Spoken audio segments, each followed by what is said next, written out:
Hello everyone, welcome to India buddy. आप सभी का स्वागत है आपके अपने चैनल इंडिया बडी में। स्टूडेंट्स, आप जानते हो कि कल वर्षा गायकवाड़ मैडम ने एक बहुत अच्छा ट्वीट दिया था जो बोर्ड एग्जाम के स्टूडेंट्स के पॉइंट ऑफ व्यू से बहुत अच्छा था। अगर आप एसएससी के हो या एचएससी के, वो बहुत अच्छा था। लेकिन अब हम उनके ट्वीट जो उन्होंने दिया है, जो टॉपिक्स उन्होंने बोले हैं, उनके बारे में थोड़ा सा डिटेल में देखने वाले हैं। अगर आप देखते हो, उन्होंने एकदम क्लियर कर दिया कि जो आपका एसएससी एंड एचएससी का जो एग्जाम रहेगा वो ऑफलाइन रहेगा।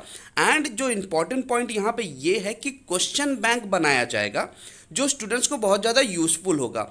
अब स्टूडेंट्स के मन में ये आ रहा है कि क्वेश्चन बैंक कब आएंगे एंड बेसिकली वो क्वेश्चन बैंक में कौन से क्वेश्चंस हो सकते हैं। तो अगर आप मेरी एनालिसिस देखते हैं, मैंने बोर्ड एग्जाम्स की एनालिसिस बहुत अच्छे से की है कि अगर आप मेरे क्वेश्चन पेपर्स के हिसाब से देखेंगे ना, तो जो आपको अगर आपको अभी लग रहा है कि क्वेश्चन बैंक आने में टाइम लग सकता है या क्वेश्चन बैंक के लिए बेसिकली कब आएगा, कितना टाइम होगा, कितने ज़्यादा क्वेश्चन होंगे, कितना पढ़ा, तो मैं आपको बताता हूँ कि क्वेश्चन बैंक में कौन से क्वेश्चन हो सकते हैं और ये लगभग बहुत ज़्यादा करेक्ट होने वाले हैं। यहाँ पर मैं बता रहा हूँ कि अगर आप देखेंगे आपके जो खासकर पहले मैं एचएससी के बारे में बात कर लेता हूं, फिर मैं एसएससी के बारे में भी आऊंगा। तो जो एचएससी के स्टूडेंट्स हैं, मतलब 12th स्टैंडर्ड के जो स्टूडेंट्स हैं, उनके लिए इंपॉर्टेंट चीज़ है आपके टेक्स्ट बुक के पीछे के जो क्वेश्चन दिए हैं उसमें से ही आप पढ़िए। वो डायरेक्ट एंड इनडायरेक्ट क्वेश्चंस उसमें से ही बनेंगे। जी हाँ students, direct and indirect questions उसमें से ही बनेंगे। जब आपका क्वेश्चन बैंक आएगा आप उसको चेक भी कर सकते हैं, लगभग क्वेश्चंस उसी में से बनने वाले हैं। एंड इंपॉर्टेंट चीज़ ये है कि आपको एक चीज़ याद रखना है कि जो आपके एमसीक्यूज टाइप्स थे, जो एमसीक्यूज थे, उस केस में बेसिकली आपका जो क्वेश्चंस रहेंगे वो सिर्फ इंटरनल बनने वाले हैं। एंड जो क्वेश्चन बैंक आपको मिलेगा वो ज्यादातर आपके क्वेश्चंस होंगे, ना कि एमसीक्यूज। तो एक चीज आपको मैं क्लियर बता रहा हूं।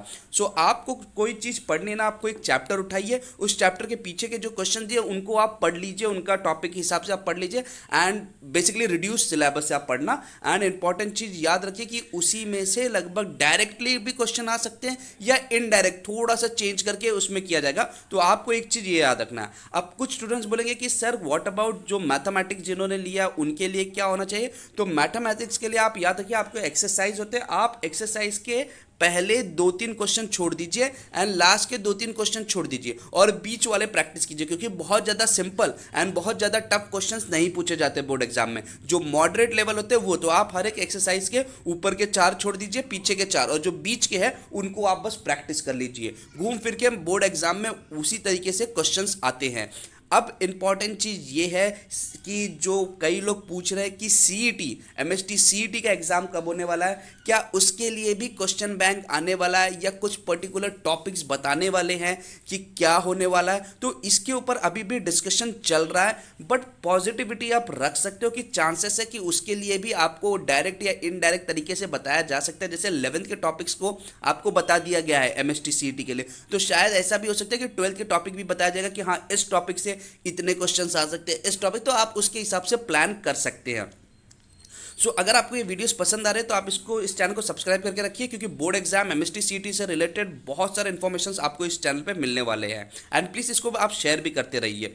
अब बात करेंगे हम एसएससी के स्टूडेंट, जो स्टूडेंट्स एसएससी में हैं उनके पॉइंट ऑफ व्यू से अगर हम बात करने वाले, उनके लिए वेरी क्लियर है, आप क्वेश्चन बैंक का भी इंतजार ना कीजिए। आपके रिड्यूस सिलेबस में से जो टेक्स्ट बुक के पीछे के क्वेश्चन है बस उतना पढ़ लीजिए, बोर्ड एग्जाम में उतना ही पूछा जाता है। ये चीज़ मैं आपको क्लियरली बता रहा हूँ। आप प्रीवियस ईयर्स के भी पेपर देख लीजिए, आपको समझ में आ जाएगा कि जो आपके टेक्स्ट बुक के पीछे के क्वेश्चंस थे वही आपको पूछे जा रहे। तो ये एक इंपॉर्टेंट चीज़ है।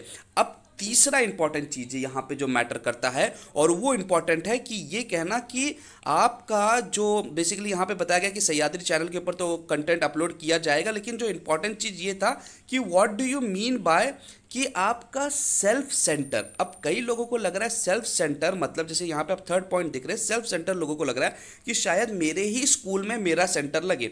This is very high chances. लेकिन मैं यहाँ पे बता रहा हूँ कि कुछ स्कूल्स ऐसे होते हैं कि जो टाइप में होते हैं। टाइप मतलब मान लीजिए आपके एरिया में 2 स्कूल्स हैं, तो स्कूल क्या कहेगा कि ए स्कूल एंड बी स्कूल, तो बी ए स्कूल बोलेगा कि मेरे कुछ बच्चे बी स्कूल में भी बैठेंगे, मतलब ए का टाइप बी के साथ है। अगर स्पेस की कमी हुई तो, क्योंकि बेसिकली कोविड टाइम है तो आपको समझ सकते हैं कि अल्टरनेटिव बेंच पे रखना पड़ेगा, तो उस तरीके से आपको समझना है। तो कभी कभी ऐसा है कि आपके सेम स्कूल होगा या आपके सेम स्कूल के साथ कोई क्लोजेस्ट स्कूल होगा। इस चीज को भी आप मान के चलिए, आप यही मत मान के चलिए कि आपको सेम स्कूल मिलेगा, सेम स्कूल के अलावा कोई क्लोजेस्ट स्कूल भी हो सकता है। तो प्लीज स्टूडेंट इस वीडियो को जितना हो सके उतना आप शेयर कीजिए। बहुत ज़्यादा इंपॉर्टेंट अपडेट्स आपको इस वीडियो में मिलने वाले हैं और आगे इस चैनल पर मिलते रहेंगे। चैनल को सब्सक्राइब करके रखिए एंड जितना हो सके उतना इसको आप शेयर कीजिए। So thank you very much for watching India buddy.